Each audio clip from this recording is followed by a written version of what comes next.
Hello everyone, welcome to our channel. So in today's video, we'll take a closer look at the key events and developments that have shaped the relationship between India and China in the year 2018. So March 2018 marked a historic moment in China's political landscape. What has happened is the Chinese government approved a constitutional amendment by removing the term limits for its leaders. So previously, the president of China could serve only a maximum of 2 years terms. But with this change, all the presidents in the future, including Xi Jinping, was effectively granted the status of president for life. So this amendment sparked concerns among many world powers, particularly the United States, which strongly criticized this movement of China. So all the criticisms and the world powers saw this move as a centralized authoritarian rule move. However, China's actions doesn't affect India that much. India reaction was neutral to this situation. Why? Because since 2017 August, India and China had been making a diplomatic efforts to resolve tensions, which includes they successfully came to a consensus to end the border standoff, which is known as Doklam issue. So, since relationship has been good between India and China, this president for life doesn't make much issue to India at that time. But despite this temporary stability, consensus over China's actions remain. Okay, the Indo-Pacific region continue to be a strategic flashpoint, but China's increasing assertiveness in this region raising alarms among its neighbors. Okay, so the Belt and Road Initiative also continues to shape global geopolitics, further extending China's influence. Additionally, Chinese firm stance on the One China policy remains a constant issue for India, which impacting our international diplomatic relationships. So, what is the take on this March 2018 is two major key events, which is President for Life term announced by China, and India's reaction was neutral to that because the Doklam issue came to an end, which has been going on since August 2017. Okay, now let's move on to April and see what are the events happened in April. So, the year 2018 actually marked a significant shift in India China relationship. With the Prime Minister Narendra Modi nearing the end of its first term, he majorly aimed to solidify a diplomatic milestones. So, in April 2018, he and the Chinese President Xi Jinping met for the first ever informal summit in Wuhan. This high level meeting provided a crucial platform for both leaders to exchange views on their pressing bilateral and global matters. They even outlined their visions for national development and reaffirmed their commitment to fostering stronger ties. So the dialogue was instrumental, which results in shaping a common understanding between both the countries. So, one is based on mutual respect and a shared approach to managing differences with the sensitivity. Around that time, the same April 2018 time, Chinese proposed the China Nepal India Economic Corridor, which is an ambitious project.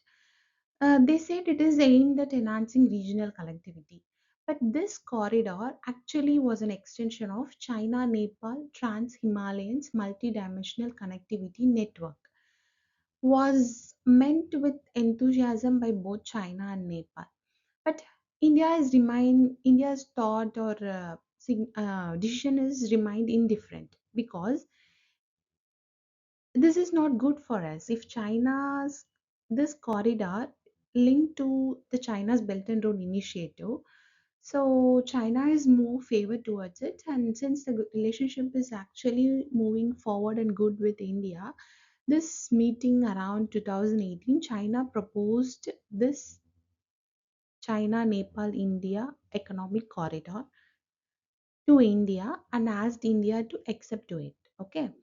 But India declined it because this is not a good initiative for us, right? So there is a concern among this in China because it affects this China Belt and Road Initiative. So what China started is it started to grow its influence in Nepal, and it became a potential challenge to India's traditional dominance over Nepal's transit routes. But for Nepal, this marked as a steps towards reducing its economic reliance on India. You got the point, right? So April 2018, informal summit has been arranged between two leaders. They actually discussed vaguely about all the matters.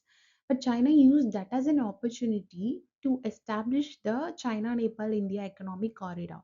But India is not okay with that. So India opposed to it, but China used that as an opportunity to befriend Nepal and turn our ally Nepal into our enemy slowly. They are trying to do that. Okay. So this has happened actually in April 2018. So in May 2018, amidst these geopolitical complexities, India and China found a common ground in Afghanistan. What happened is the two countries agreed to coordinate the development programs to support Afghanistan's rebuilding efforts. So their collaboration focused mainly on three keys. First is improving health services, second is expanding educational opportunities, and third is enhancing food security for the Afghan people. So, this joint initiative reflects a shared commitment to regional stability and humanitarian development. But nothing comes without a price, right? Because Afghanistan is needed for China for this Belt and Road Initiative. So, it is slowly making its move among other surrounding countries as well. First, Nepal, and then it tried to build it with India, but India refused. Now it is focusing on Afghanistan. Why we are doing is we are already a friendly nation or established a friendly relationship with Afghanistan before independence. Because we all part of it together united India, right, before 1947. So we always extend friendly hands with Afghanistan. So that is why. And what happened is in September 2018, meanwhile, this tension is escalated in the South China Sea.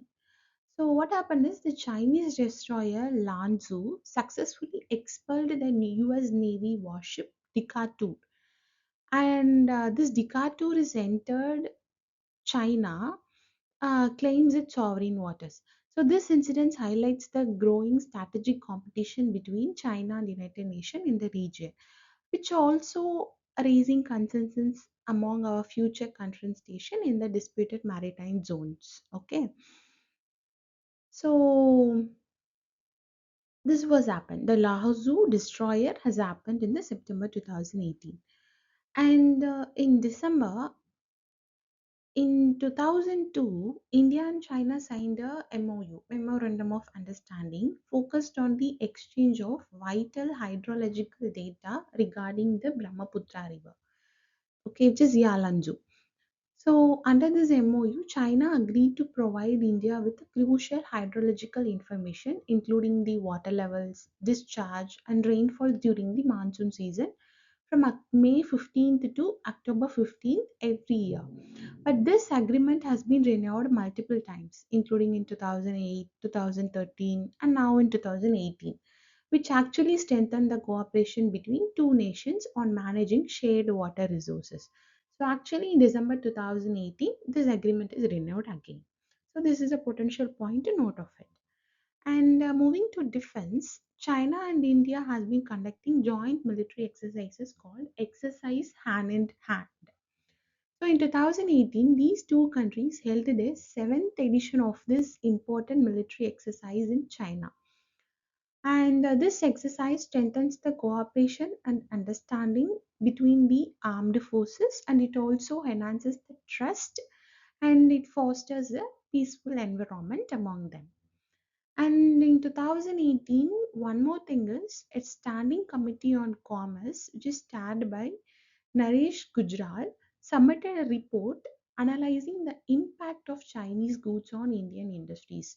So, this report highlighted issues such as insufficient enforcement of anti dumping laws and India's heavy reliance on Chinese raw materials in critical sectors, which includes pharmaceuticals and solar energy.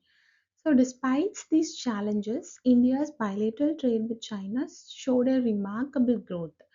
So, in the fiscal year ending 2020 March, India imported $65.3 billion worth of goods from China while exporting $16.6 billion to the country.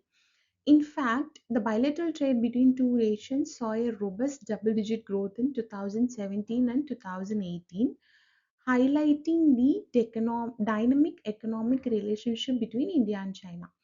So, amidst these challenges and successes, numerous biological relationship dialogues has been taken between both ministries of both countries, strengthening ties and they try to working towards mutual benefits.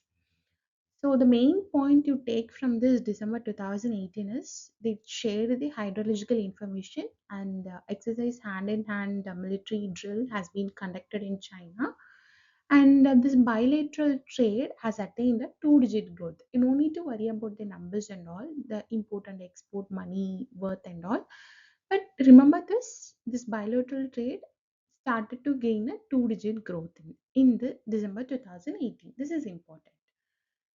So as both countries continue to engage across various sectors, the focus remains on enhancing cooperation, resolving changes, and building a stable, prosperous future together. So we'll wait and see what will happen in the upcoming years between India and China. We'll hope they'll try to build a stable and prosperous future together. Okay, so we'll see you in the next video. Hope you like it. Stay tuned till then. Bye bye. Thank you.